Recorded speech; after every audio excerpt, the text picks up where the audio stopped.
बात करेंगे function of kidney. Kidney के फंक्शन एसोसिएटेड होते हैं नेफ्रॉन के साथ। नेफ्रॉन जो स्ट्रक्चरल एंड फंक्शनल यूनिट है किडनी का, इसको ये डायग्राम में दिखाया गया है।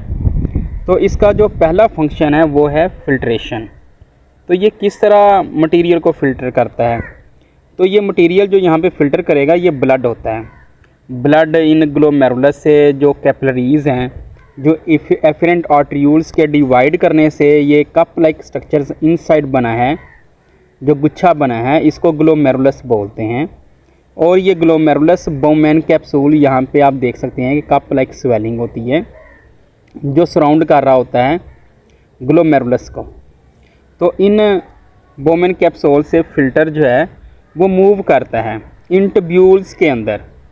तो यहाँ पे हमने प्रीवियस भी डिस्कस किया था कि एफरेंट आर्टरियूल्स जो हैं ये जब भी वर्क करती हैं तो ये क्योंकि बड़ी वेसल होती हैं और ग्लोमेरुलस कैपिलरीज़ का नेटवर्क होता है, तो एफरेंट आर्टरियूल्स जो है वो बड़े होती हैं और जब इनके साथ कनेक्ट करती हैं कैपिलरीज़ की फॉर्म में, जब इनके साथ स्ट्रक्चर अटेन कर लेती हैं कैपिलरीज़ का, तो ये ऐसे ही वर्क करती है जैसे किसी पाइप के आगे हमने अंगूठा फंसाया हो या फिंगर रखी हो जिससे प्रेशर डेवलप हो। तो इसी तरह यहाँ पे भी प्रेशर डेवलप होता है क्योंकि ग्लोमेरुलस वाल्व जो है पोरस होती हैं। ग्लोमेरुलस वाल्व पोरस होती हैं और जब ये प्रेशर के साथ जो है फ़िल्टर मूव करता है तो इस फ़िल्टर को हम फिल्ट्रेट बोलते हैं। इस मटेरियल को जो छन जाएगा, जो ग्लोमेरुलस से पास करेगा और प्रॉक्सिमल ट्यूब्यूल्स की तरफ आएगा, इसको हम क्या बोलेंगे? फिल्ट्रेट बोलेंगे।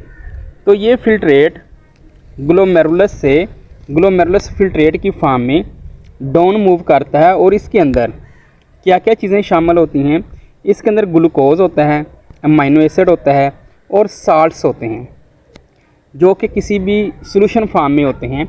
और इसको जैसा कि हम प्रीवियस डिस्कस कर रहे हैं कि इसको ग्लोमेरुलस फिल्ट्रेट कहेंगे। सेकंड फंक्शन जो नेफ्रॉन का होगा वो है रीअब्जॉर्प्शन। रीअब्जॉर्प्शन का मतलब है जज़ब कर लेना, दोबारा से जज़ब कर लेना, दोबारा से बॉडी का हिस्सा बना लेना। तो अगर हम यहाँ पे देखें तो आज जितने भी यूज़फुल कॉन्स्टिट्यूएंट होते हैं जो ग्लोमेरुलस फिल्ट्रेट के अंदर होते हैं, जितने भी यूज़फुल कॉन्स्टिट्यूएंट ग्लोमेरुलस फिल्ट्रेट के अंदर होते हैं वो दोबारा रीअब्जॉर्ब करवाए जाते हैं। तो इसमें यहाँ पे हम बात कर सकते हैं डिसेंडिंग लूप ऑफ हेनले और असेंडिंग लूप ऑफ हेनले की।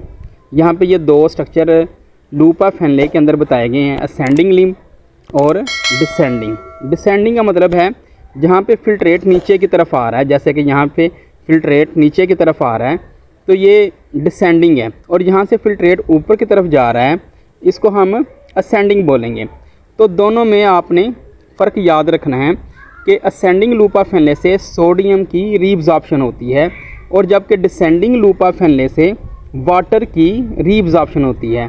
तो रीअब्जॉर्प्शन से मतलब ये है कि वाटर इधर से निकल के, वाटर जो है descending of loop of Henle से निकल के बॉडी का हिस्सा बन जाता है और इस तरफ से असेंडिंग की तरफ से सोडियम जो है वो बॉडी का हिस्सा बनता है।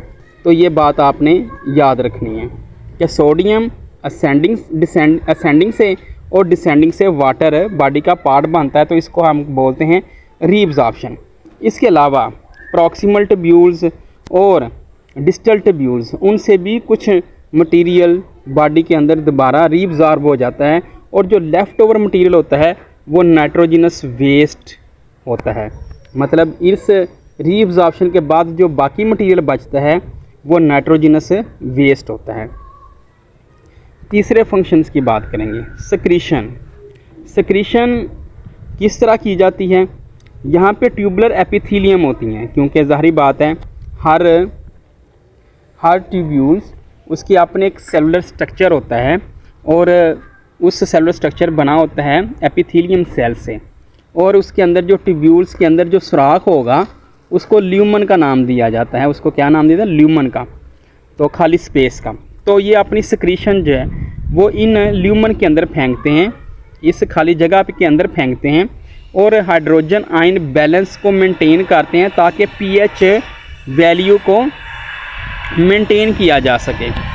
तो यहाँ पे ल्यूमन जो है एपिथेलियम सेल, ल्यूमन के अंदर nitrogenous based epithelium cell lumen के अंदर हाइड्रोजन आयन भेजते हैं और इन हाइड्रोजन आयन के भेजने से यहाँ पे पीएच लेवल को मेंटेन किया जाता है।